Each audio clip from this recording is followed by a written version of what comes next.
ఒకసారి వాళ్ళు కూడా చనిపోతే అసలు మనుషులే ఉండరు. మళ్ళా చెయ్యేరు ఎక్కడుందంటే రికార్డులో ఎత్తుక్కోవాల్సి వస్తుంది.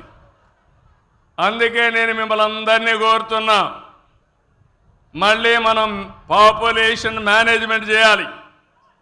ప్రతి ఒక్కరూ 2 కంటే తక్కువ కాకుండా పిల్లల్ని కానీ బాధ్యత మీరు తీసుకోవాల్సిన అవసరం ఉంది తల్లి. మీరందరూ గుర్తుపెట్టుకోవాలి ఈ విషయం. కొన్ని దేశాలు ఉన్నాయి, ఏజింగ్ ప్రాబ్లం అంటే వృద్ధుల సంఖ్య పెరిగింది, పిల్లల సంఖ్య తగ్గిపోయింది, పనిచేసే వాళ్ళ సంఖ్య తగ్గింది, పెన్షన్లు ఇవ్వాల్సిన వారి సంఖ్య పెరిగిపోయింది. దానివల్ల ఆ దేశాలు ఆర్థిక అభివృద్ధిలో ముందుకు పోలేకపోతున్నారు. మనం 2047 వరకు మన దేశంలో ఈ యొక్క అడ్వాంటేజ్ ఉంది.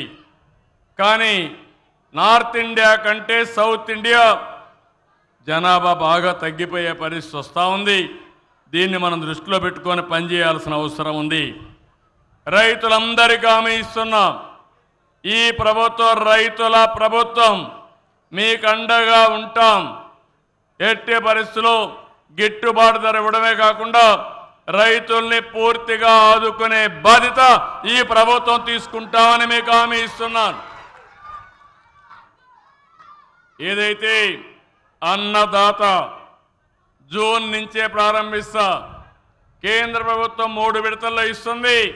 20,000 రూపాయలు 3 విడతల్లో మీ అకౌంట్లో వేసే బాధ్యత ఈ ప్రభుత్వం అందని హామీ ఇస్తున్నాను. అదే సమయంలో రైతులందరికీ విజ్ఞప్తి చేస్తున్నా, ఒకప్పుడు కోనసీమ అందాల సీమ, కోనసీమలో వరి కావాలంటే దేశానికి అన్నదాత. గోదావరి డెల్టా వల్ల దేశం మొత్తం ఆహార భద్రత ఇచ్చింది. కానీ ఈరోజు చూస్తామంటే తలసరి ఆదాయం తక్కువ అయిపోయింది. కొబ్బరి తోటలున్నాయి, కొంతవరకు ఆదాయం వస్తూ ఉంది. మీరు అక్వా కల్చర్కి వెళ్ళారు, చేపల పెంపకానికి వెళ్ళారు, కొంతవరకే ఆదాయం వస్తూ ఉంది. కానీ నేను ఆలోచించేది మీ ఆదాయం పెరగాలి, పాడి పరిశ్రమ అభివృద్ధి కావాలి.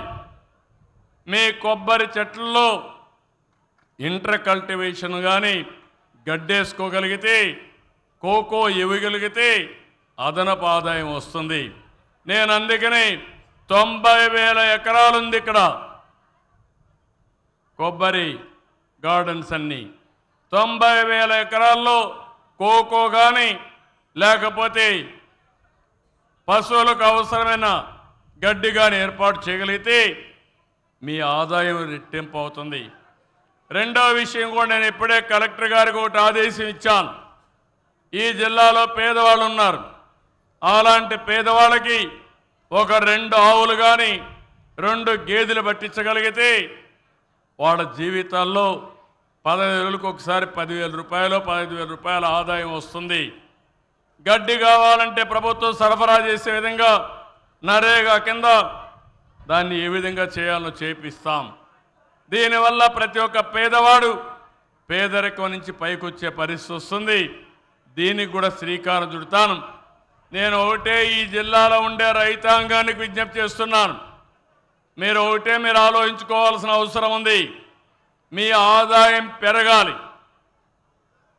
వరి ధాన్యం వేస్తున్నారు, లేకపోతే అక్వాకల్చర్కి వెళ్ళారు, ఇప్పుడు కూడా వాణిజ్య పంటలు వేసుకుని ఫర్దర్గా మీ ఆదాయం పెంచే మార్గం కోసం ముందుకు పోవాలి. మా ఆడబిడ్డలందరూ చూడమ్మా కూర్చో, పోలీస్ ఎందుకంటే మీరు గొడవ చేస్తారు, మీరు కూర్చోండి. సగం మీరు గొడవ చేస్తున్నారు. కూర్చోమ్మా, తీసుకుంటా, కూర్చో తల్లి, తీసుకుంటా, కూర్చోమ్మా, తీసుకుంటాను, కూర్చో తల్లి, కూర్చో. ఈ పక్క వచ్చి నిలబడుకోలేముంటే ఈరోజు కొండే ఆడబిడ్డలందరికీ హామీ ఇస్తున్నాను, ఆగస్టు 15 నుంచి ఉచిత ప్రయాణ సౌకర్యం ఏర్పాటు చేస్తున్నా, ఫ్రీ బస్ ఉంటుందని చెప్పి కూడా మీకు హామీ ఇస్తున్నాను. ఎన్నో కష్టాలున్నాయి, ఇబ్బందులున్నాయి. అందుకే రాబోయే రోజుల్లో నేను చెప్పిన సూపర్ 6లో కార్యక్రమాన్ని ఒకటొకటే చేసుకుంటా వస్తున్నాం. నేను చాలాసార్లు మీకు ఒక విషయం చెప్పాను. నిన్ననే మేము కడపలో ఒక మీటింగ్ పెట్టాం, మహానాడు పెట్టాం. అది కూడా కడపలో పెట్టాం. కడపలో పెడితే నా జీవితంలో ఎప్పుడూ రానటువంటి స్పందన చూశాను. మామూలు స్పందన కాదు. నాకే ఆశ్చర్యం వేసింది. అంటే దాన్ని చూసిన తర్వాత అనిపించింది, మంచి పని చేస్తే ఎప్పుడూ మీరు మాతోనే ఉంటారని అర్థమైపోయింది. అందుకే ఈరోజు మీ జీవితాల్లో పండుగ చేసే బాధ్యత మాది, ఈ ప్రభుత్వాన్ని నిలబెట్టుకునే బాధ్యత మీది. ఎప్పటికని మరొకసారి విజ్ఞప్తి చేస్తున్నా.